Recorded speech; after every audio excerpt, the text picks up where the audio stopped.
Hi, everyone. So, today we are going to be talking all about the I-751 removal of conditions. So, if you have a 2-year green card, this video is for you. Okay. If you got your green card before you were married for 2 years, you are getting a conditional residency, and this video is for you to know how to remove the condition.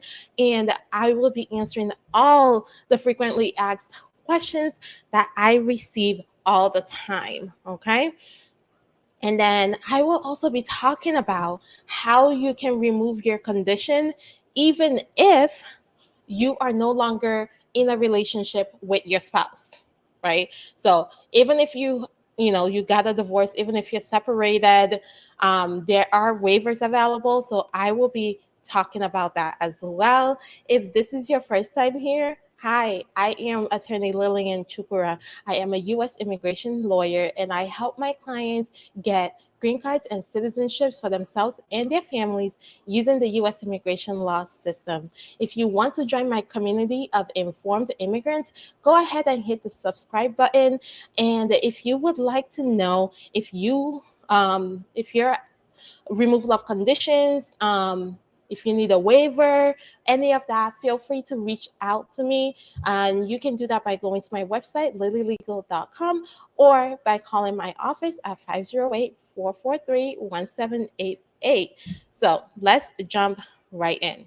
The first question I always get is, do I actually need to file this, or can I just file an I-90 to renew my green card? The answer is, if you have a 2-year green card, that means the issue date to the expiration date is only 2 years. You need to remove conditions. You must remove the conditions. So do not file an I-90 unless you have a 10-year green card. Okay? If you have a 10-year green card, great. Go ahead and file an I-90. But if you have a 2-year green card, you need to file an I-751. And for an I-751, you're either filing jointly with your spouse, or you're able to show that you qualify for a waiver. And I'll be talking about the waiver later on in this video. So, first question answered. You need an I-751 if you have a 2-year green card. When should you file the I-751, right? That's the other end of it. So you have to file this form. Your card expires in 2 years. When do you actually need to file it? You can file an I-751 up to 90 days before the card expires. Okay, so 90 days prior to your 2-year card expiring, you can go ahead and file your I-751. Now, the next question people ask is, what if I miss the deadline? What if it's already been 2 years and I haven't filed? Well, file, right? So short answer is file. But understand that the 2 years is if you are filing jointly with your spouse, it is required that you file within the 2 years, right? Before that 2 years expires, you need to file. However, if you are filing based on a waiver, for example, divorce or abuse waivers, then there's no time limit, right? So let's say it's been a year since your card expired, but the reason you didn't file is because now you and your spouse are separated because there was abuse in the relationship. Well, you can still file based on the abuse waiver, and you will not be penalized for not filing on time. Okay? Because again, if you're filing based on abuse, there's really no deadline. But if you're filing jointly, you're expected to file before your 2 years expires. Now, if your 2 years has expired and you're filing jointly with your spouse, file as soon as possible, right? And include the reason why you didn't file on time. So what people usually do, right? They don't just let their card expire. Let's be clear.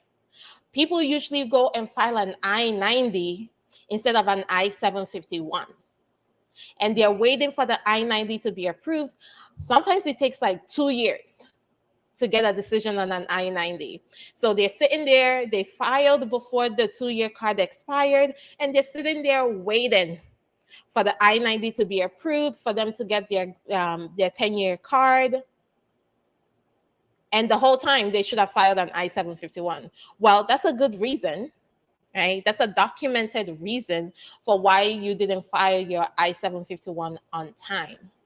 So I've done this for my clients. We would include, evidence of the fact that they filed the I-90, and some people even like not only file the I-90, but then they go a step further and file the citizenship application because they're like, well, I now qualify for citizenship. Let's just get everything going, not realizing that because they didn't file the I-751 and filed an I-90 instead, they can't actually get their citizenship application approved, because before you can file for citizenship, you need that 10-year card.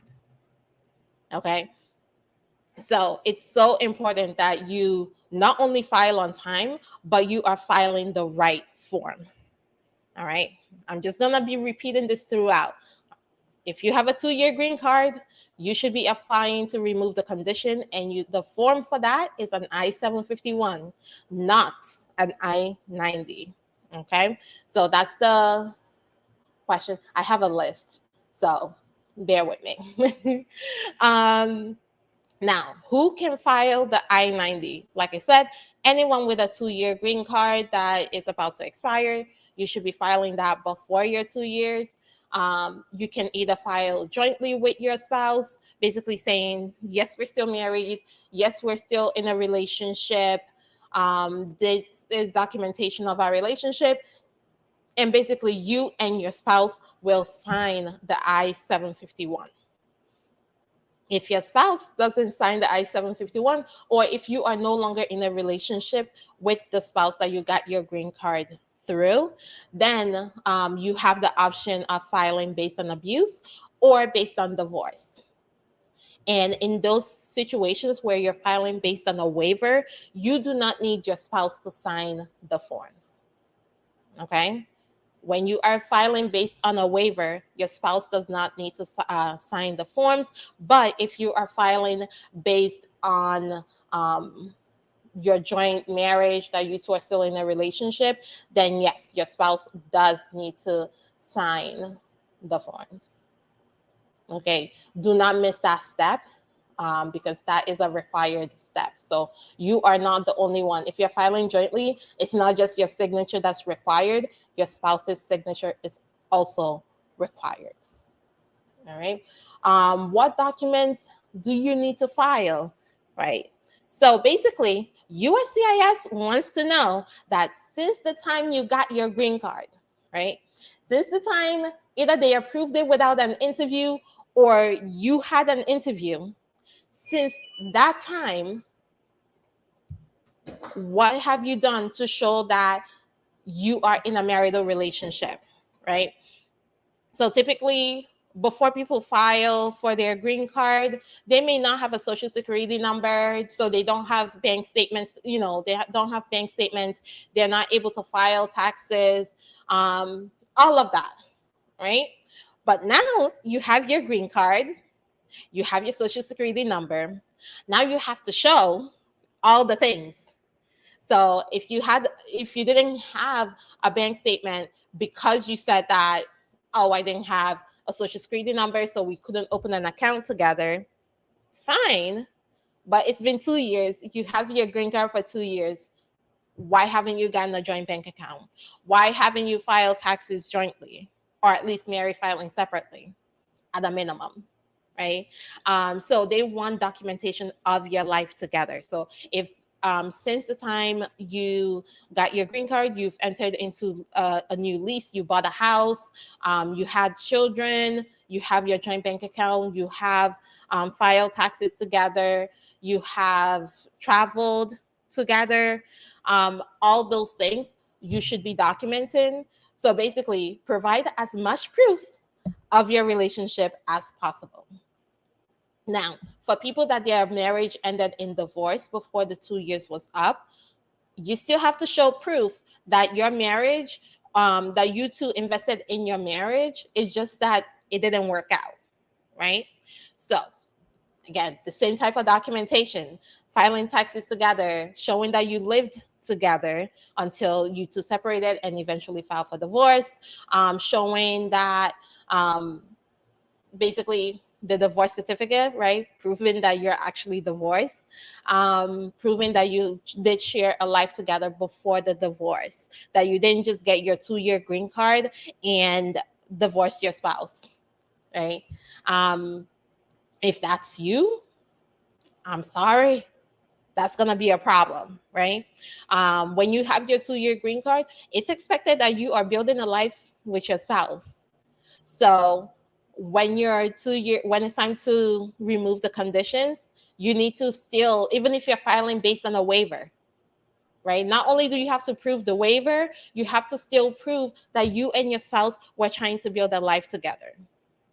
Now, if you're filing based on abuse waiver, you need to prove that you were abused by your spouse. Either there's different types of abuse, physical, emotional, financial, all types of abuse count, right? If there's never been, a physical abuse, that is still okay. You just have to document the other types of abuse that you suffered. If you don't have a police report, that's still okay. You just have to document the other types of abuse that you have suffered, okay? So there's no requirement that you actually have a police report in order to file based on abuse. Just keep that in mind. It does help if there was a police report to show what was said that happened and what actions the police took. That's helpful. However, if you do not have it, completely fine.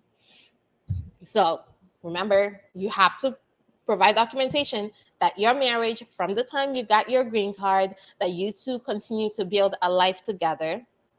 It's just, if you're filing based on a waiver, if it's abuse, it's just that, you were abused and your spouse is not signing the forms.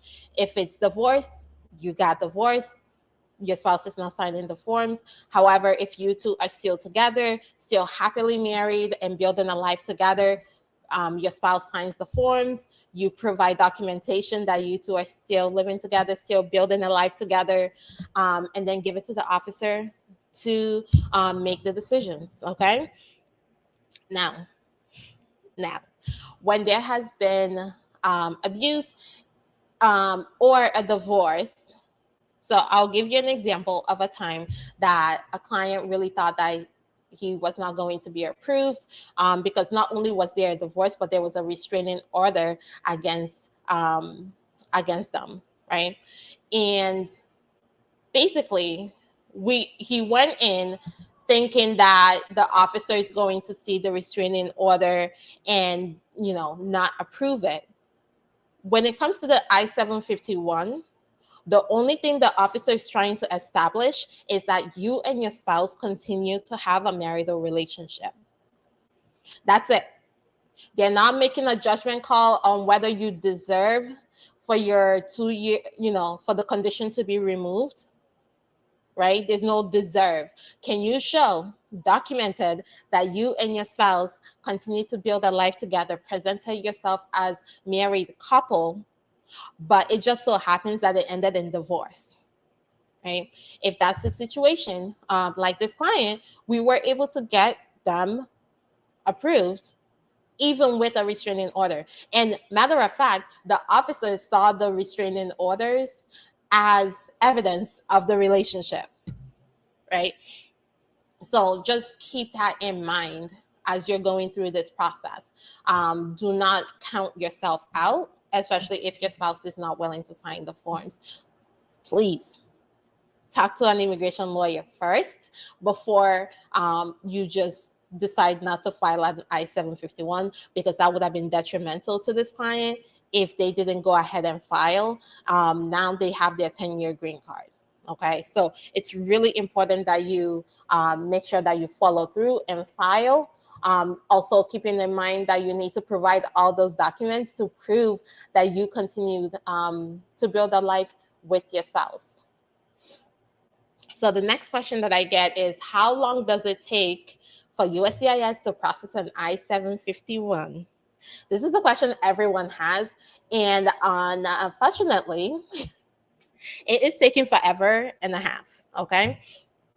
USCIS is taking so long to process these that they are given a 48-month extension. Think about that. They are taking so long to process these I-751s that they are giving you a 4-year extension on your expired card when you file. So basically what they're trying to tell you is this is not a high priority to them, right? It's not the highest of priorities. It may take them, 2 years, 3 years. They can take up to the 4 years if they want. And you will have proof of your status for that 4 years. So it's going to take time. But one thing to keep in mind is if you got your 2-year card through your spouse, you can file for citizenship within 3 years of having your green card. So you have your 2-year card, it expires, you wait another year, you can apply for citizenship. Now, when you apply for citizenship, there's a specific time frame that citizenship applications are processed, which is faster than the I-751. Okay, citizenship applications are not taking 4 years. In some places, they're taking a year, right? So if a citizenship application is taking a year, but an I-751 can take up to 4 years, what I typically do for my clients is once they reach that 3 years, we go ahead and file for the citizenship application. Because guess what? When you go to the interview for the citizenship application, because you have the I-751 pending and the officer cannot approve your citizenship application without first approving the I-751. In most situations, they will go ahead and process the I-751 and the citizenship application, and you can have an approval on both on the same day. So even though it can take up to 4 years, okay, even though it can take up to 4 years, people that are still either married to their spouse or that are filing based on abuse can still file for citizenship within 3 years. Now, if you are filing based on a divorce waiver, you're out of luck. Okay, you can file within 5 years of getting your 2-year card. So you're just gonna have to wait longer if you're filing based on divorce versus based on a joint petition or based on abuse. All right. Basically, divorce cuts off that marital relationship. So people that are married to U.S. citizens can apply for citizenship within 3 years. Everyone else is basically 5 years. So if you're no longer married to a U.S. citizen, which divorce cuts off that relationship, you have to join everyone else waiting 5 years. Okay? So that's how long it takes. It takes quite a bit of time. So patience. And that's also why they give you the 4-year extension, so that you're not calling them, asking them, why is it taking so long? When am I going to get my card? Because with the 4-year extension, you can still do everything that you're able to do with an unexpired card. Okay, you're able to travel, you're able to work, you're able to renew your license, you're able to do everything. Okay, so do not let anyone tell you that just because you have the extension that you are no longer a permanent resident, because the only person that can make you no longer be a permanent resident is an immigration judge. Okay, so keep that in mind as you are going through this process. If you are watching this live and you have any questions, please feel free to put it in the comments. If you are watching this on the replay, also put your questions in the comments. I do go back and respond to those. Now, the next question is one of the hardest questions for people. What if your Form I-751 is denied? What happens, right? What do you do? What can you do? What does USCIS do? So let's start with what does USCIS do? So once they deny your application, they will then start the process of putting you in immigration court proceedings. So they will issue you an NTA, which is a notice to appear for immigration court. You'll have to then go through the immigration court process. You still have the option of filing the I-751 again with USCIS.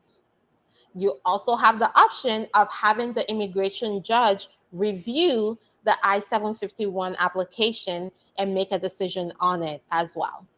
Of course, if you're in immigration court, you still have all the options that are available as a defense in immigration court. But just know you can reapply if the I-751 is denied. You can also have the judge review the I-751 based on the information and documentation you provide to the judge. The judge will then make a decision. On your end, you need to know that a denial is a big deal, right? The first thing is you need to know why it was denied. That's the first thing I ask my clients. Like when people call me and they're like, well, my application was denied. Why was it denied? Okay. So have a copy of your denial notice. Have a copy of your denial notice before you even talk to an immigration lawyer. Okay. Because I want to see it. Before we even start thinking about strategies and the ways that we can fix it, I need to know why it was denied. Sometimes it's denied because you didn't present enough documentation, or you're filing based on a waiver, but you didn't provide evidence for the waiver, right? So the officer may, if it's an abuse waiver and you didn't provide any documentation for the abuse, the officer will most likely deny it. So if that's the case, we can always add more documentation to prove the abuse. There's, maybe you didn't include the statement. Maybe you didn't include, there was police reports, but you didn't think it was necessary. Well, now we need to provide it. So it's really important that if that's the case, that you are talking, you are not going through this process by yourself. All right. Something else to keep in mind is before they deny it, they will send you a notice of intent to deny. When you get that notice of intent to deny, do not ignore it. I've seen people ignore it, and then they get the denial notice, and now they're freaking out. When you get that notice of intent to deny, that is the time. If you are not already working with a lawyer, that is the time to get a lawyer involved, because you really want to make sure that you provide whatever documentation, evidence that USCIS is looking for, so that they do not deny your case. Because once they deny your case, it is going to be harder for you to prove yourself. Okay? You don't want to go to immigration court. Trust me. You just want to get USCIS to approve your case. So if you get a notice of intent to deny and you're not already working with a lawyer, talk to a lawyer first. Okay? Do not ignore the notice of intent to deny. And typically they give you 30 days.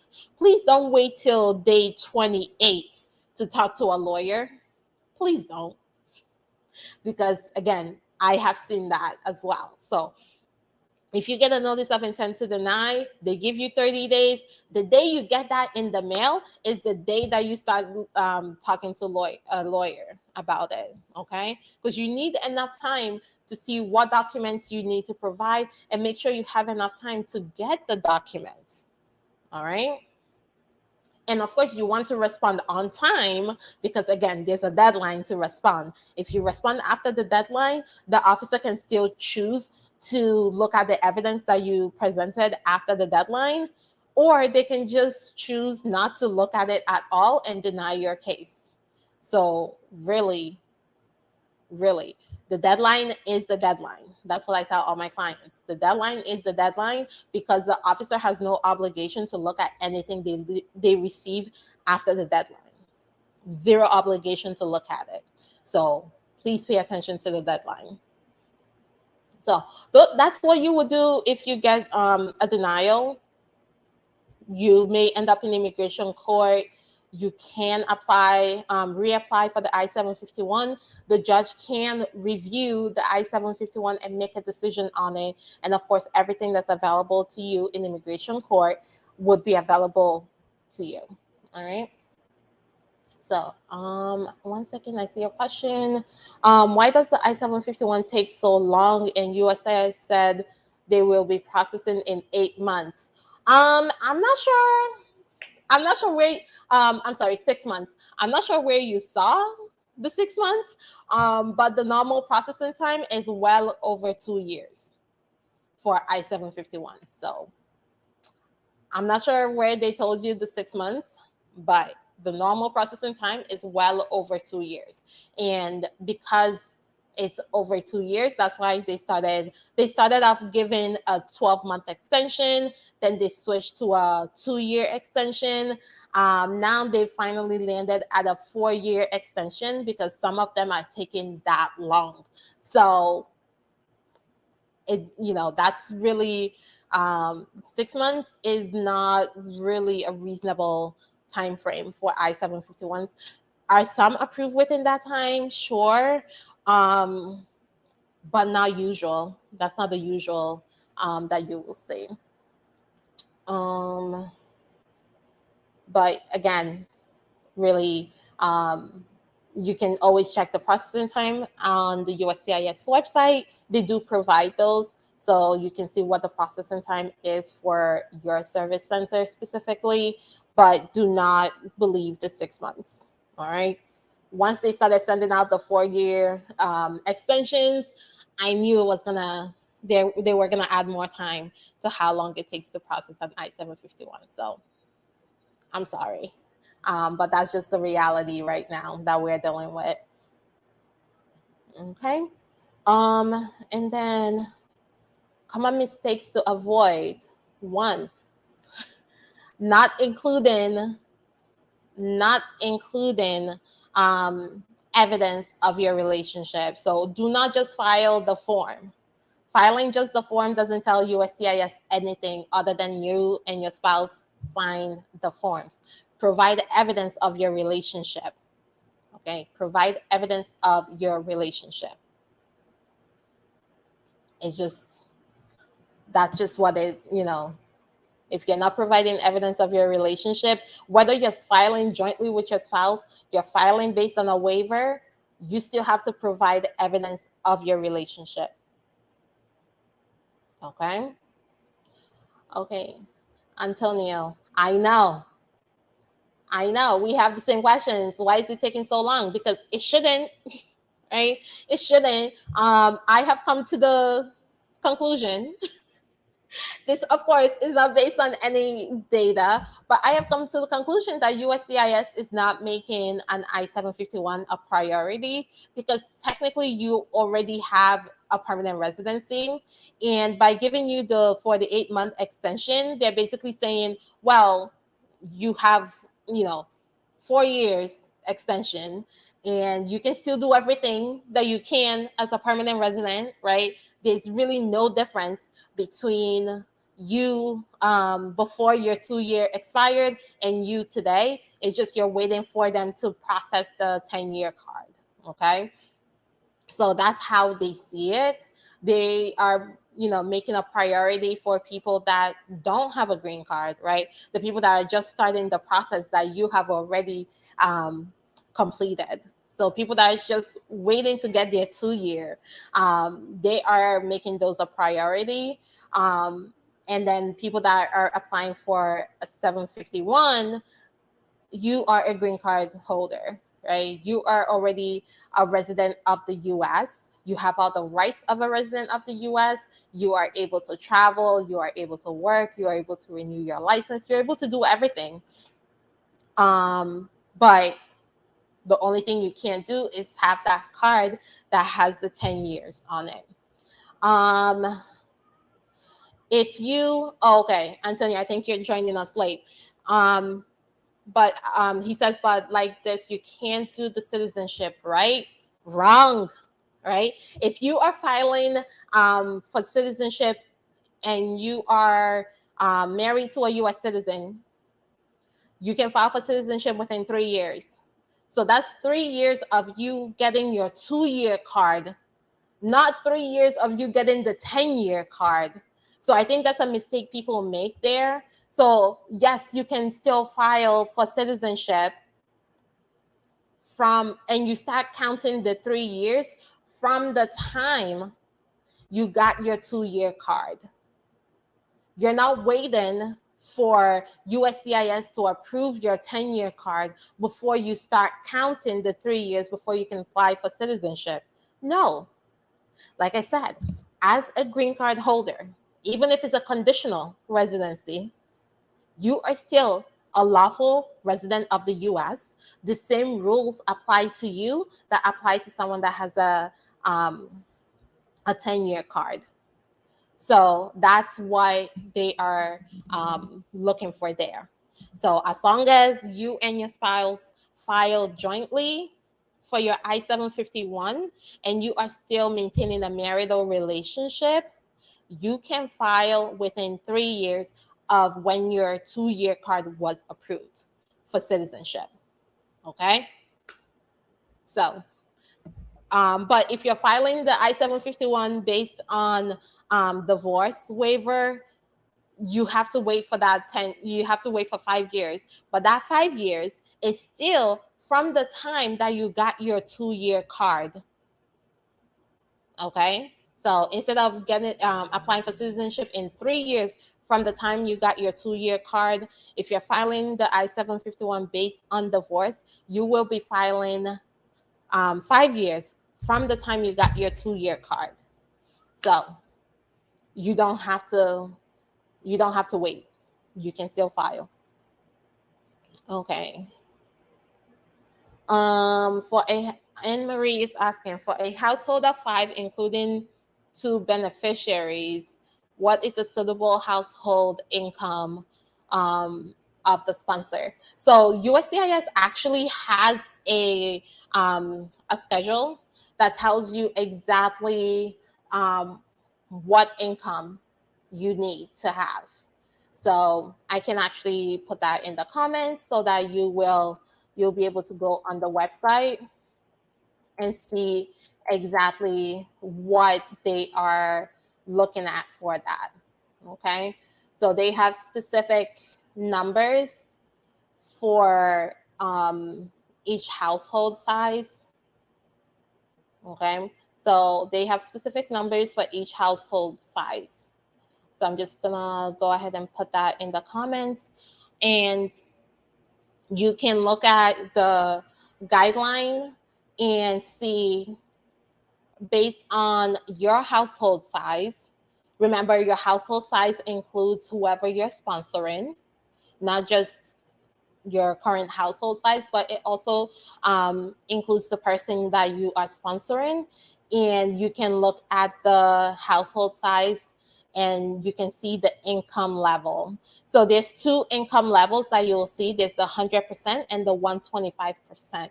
If you are in the military and you are if you are in the military, you can use the 100%. But if you are not in the military, it's the 125%. Okay. So I hope that answers your question, Anne Marie. If anyone else has any questions, please feel free to put them in the chat. I am happy to answer those. And I don't see any other questions. So for I-751, just to bring it home, please if you have a 2-year green card, do not file an I-90. People have made this mistake. Don't make this mistake. File an I-751. It will save you a lot of time and a lot of headache if you file the right form from the start, okay? And then make sure that if you are filing based on you and your spouse are still together, so if you're filing jointly, filing based on divorce waiver or abuse waiver, that you are still providing documentation that shows that you and your spouse had a marital relationship or currently still have a marital relationship. So what does that mean? You file joint taxes jointly, you live together, you had a lease, a mortgage, something, right? You had car payments together, you had children together, okay? Those are all proof of your relationship. Now, if you're filing based on a waiver, a divorce waiver, you need a divorce certificate.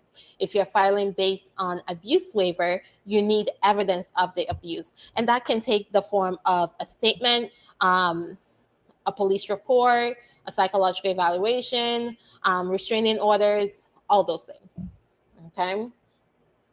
And finally, it is taking time. Everyone is getting the 48-month extension. That's just the time frame right now. It's not about you. When you get that 48-month extension, when you are a year, 2 years into waiting for this to be approved, just remember this. It's not you. It's USCIS. Okay? You filed your application on time. You did what you're supposed to do. They're just taking forever to process the basic application, okay? It's not you.